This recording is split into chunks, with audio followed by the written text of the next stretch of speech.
How y'all doing? It's your boy Glenn the God Chaser, and welcome to another segment of Live Life Strong, Trusting God, featuring Manifest Visions. And today's topic is how to let go. I get it. It's not always easy to let go of certain people that you might love, even places where you have a lot of memories, or even some of the old habits or new habits that you've been creating. But I'm here to encourage you and tell you, hey, there are some things that you're going to have to let go. And like I just said, it might be people, places, or things. And you're going to have to think about it. Hey, it's time to move on. You got to prepare for something new in your life. But that's where this comes in. You're going to have to learn to let go, to make room for the new blessings and the new things that God wants in your life. And I have 4 key points that I know is going to help you to understand on how to let go. And the definition of how is in what manner or by any means.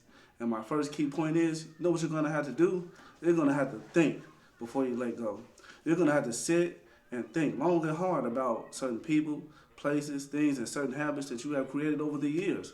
You're going to have to develop a certain, opinion about what you've been doing in your life, the people that you've been hanging around, some of the places you've been going, and some of the habits that you've created. You're going to have to sit and think, say, hey, are these things helping me grow? Are they hindering me? Do I really need these things in my life? Because you got to make room in order for the new things to come into your life. And sometimes not letting go will hinder your growth. It would even harm you in certain areas of your life.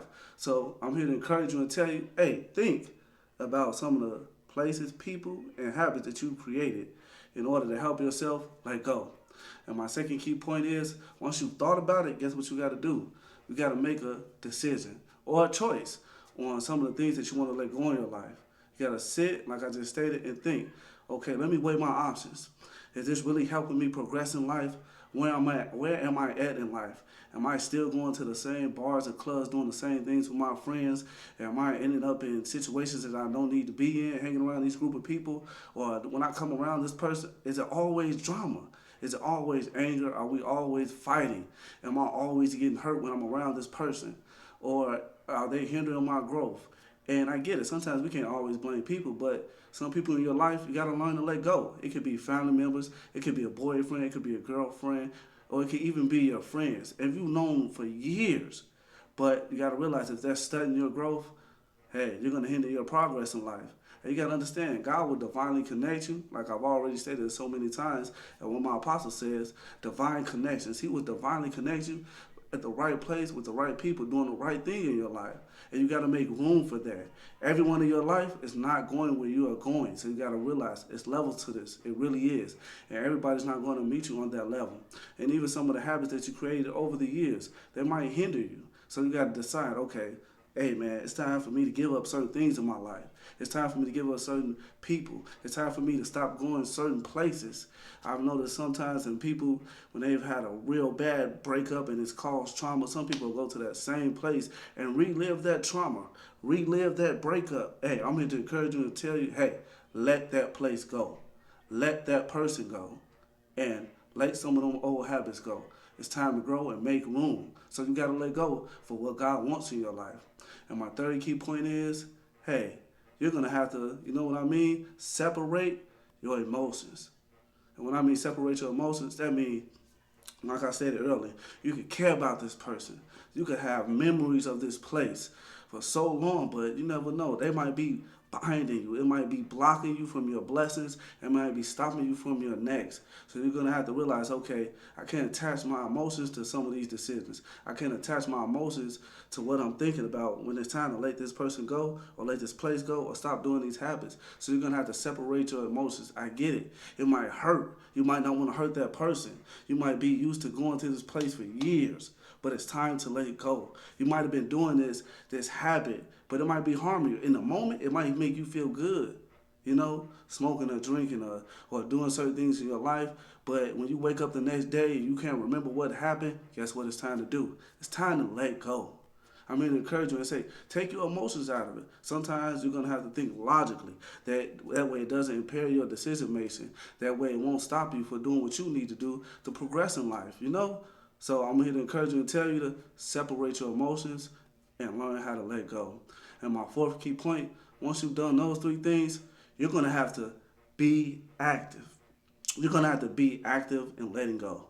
And that means, hey, You might have a conversation, if you can, with that person or those individuals, letting them know, hey, yo, it might be time for me to disconnect. I'm going in a different path in my life, so I can no longer continue this relationship. And some people you can't talk to. Some people you might have to block because of that hurt or that pain or that anger.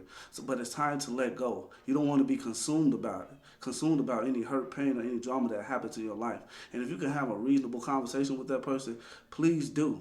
That also will help you letting go. Being able to sit down and just having a conversation about some of the things that you went through with people, or even some of the places that you went through. But you have to be active. So that means, like I just said, stop going to that same place where you end up in a club where they're always having a fight, or they're always shooting, or you go to somebody's house where it's always drama, it's always arguing. Stop going there. Or you going to that house where you felt nothing but pain or drama, but you steady want to go there. You're reliving that. It's time to let go. And sometimes you have to do that physically. And that means by stop going to that place or that area, picking up your phone and blocking that person if you can't have a civil conversation with them. There's so many ways and so many activities that you can do that can help you let go. But I'm here to encourage you and tell you, be active. And even with some of the habits that you created over the years that that aren't good for you, like eating unhealthy, not going to the gym. You can change that. You can let go of some of your old habits that's been hindering you, stopping your progress, that's been hurting you, and instill new habits that's going to help you grow, move in life, and all type of things that will help you grow in life. But you yourself have to, like I just said, you have to be active in doing these things. And I'm going to leave you guys with a Bible verse, Job 1:20. Job said, naked in this world I came in my mother's womb, and naked I shall leave. God gives and the Lord taketh. And as Job realized, he came to this world with nothing.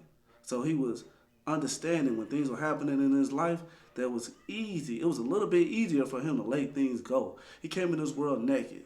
But he also understood that if he has to leave, he will leave in this world naked, not holding on to any material things, even people, places, or things, because he understood who his God was. God gives and God also takes. So subscribe, like, and share, and let me know how you feel about this subject. Hey everyone, welcome back. Today's topic is about how to let go of anger and resentment. Now remember, like, share, subscribe. Hit the notification bell to receive all my content. Leave a comment below to let me know how you feel about the subject. Your response is highly appreciated. Definition of let go: to allow someone or something to escape or go free. Ask yourself, honestly, when was the last time you felt overwhelmed with happiness, gratitude, and freedom? And if you can't remember the last time, then you are possibly holding on to some form of resentment. It's easy to feel justified for holding on to resentment. Of course, it's a natural response to being mistreated, wronged, or otherwise winding up with the short end of the stick is to resent the person who put you in this position. But as with harboring anger, holding on to resentment is also counterproductive, because while you are weighted down with this burden of indignation, the other person is going on with their lives free as a bird. Likely because they are entirely unaware that you are brought in this way in the first place. And see, it's only with learning how to let go of resentment that you can begin to move on with your own life with the same lightness. Now, who wants to know how to let go of their anger and resentment so they can move on with their life in a happier way? Point 1. Think loving thoughts to the one you resent. I know you saying to yourself, now this sounds crazy, but listen and hear me out.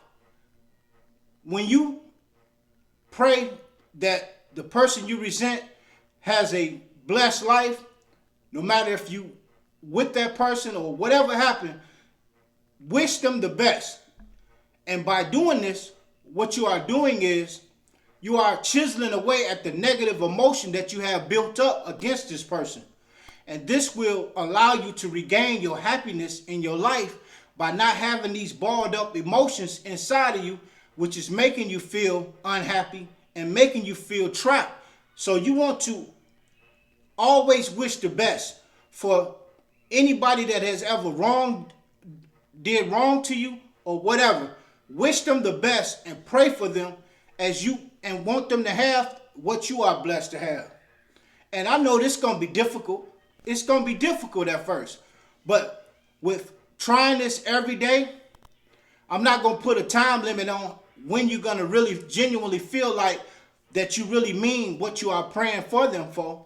But over time, you will see that your mindset will start to change and you will start to understand that you really do wish them the best in their life.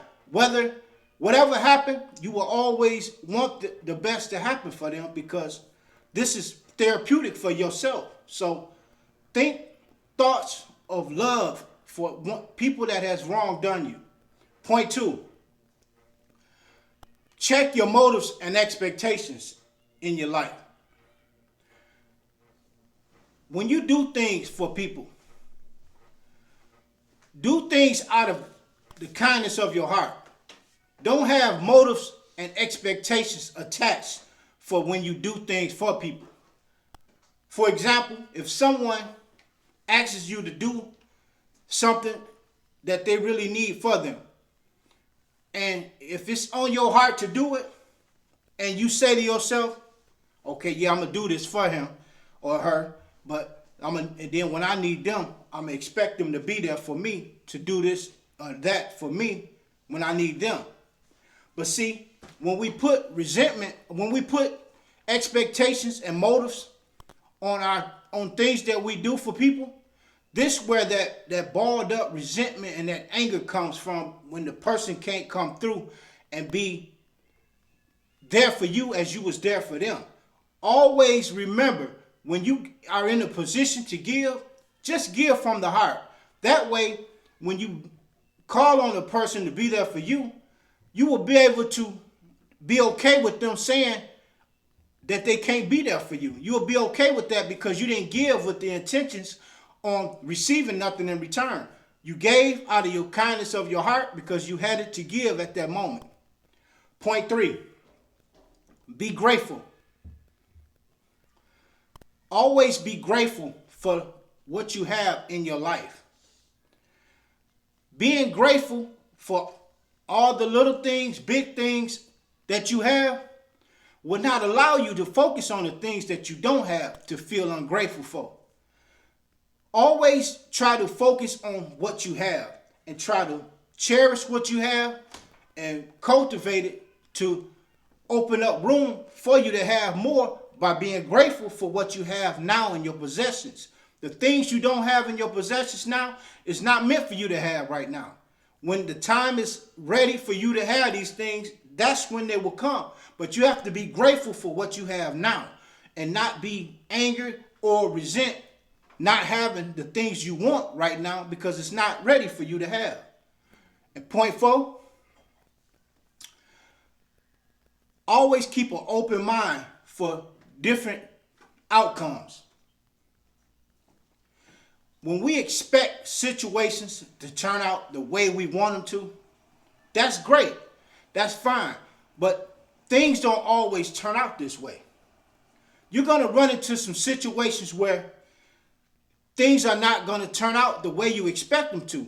And what we must stop and realize is that we have everything inside of us to be happy already. Before we enter a situation, we have already got our peace of mind and our things that make us happy already. So however a situation turns out, it should not change the way you feel inside. And always know that there's a silver lining in any situation. And keep in mind that things will not happen the way you plan them to happen. They're going to happen the way they are supposed to. But we must be open-minded on seeing the silver lining in these situations. That way we can have a happy feeling about things that turn out the way they do and still enjoy ourselves in the moments. And I'm going to leave you with a Bible verse. Ephesians 3:20. it says, let go and let God take control of your life to bless you exceedingly and abundantly, above all that you can ask or think. And see, what this is telling you is to let go of that anger. Let go of people that don't mean you any good. Let go of things that are keeping you trapped and keeping you consumed to doing the things that don't serve you any purpose. Learn to let go of these things.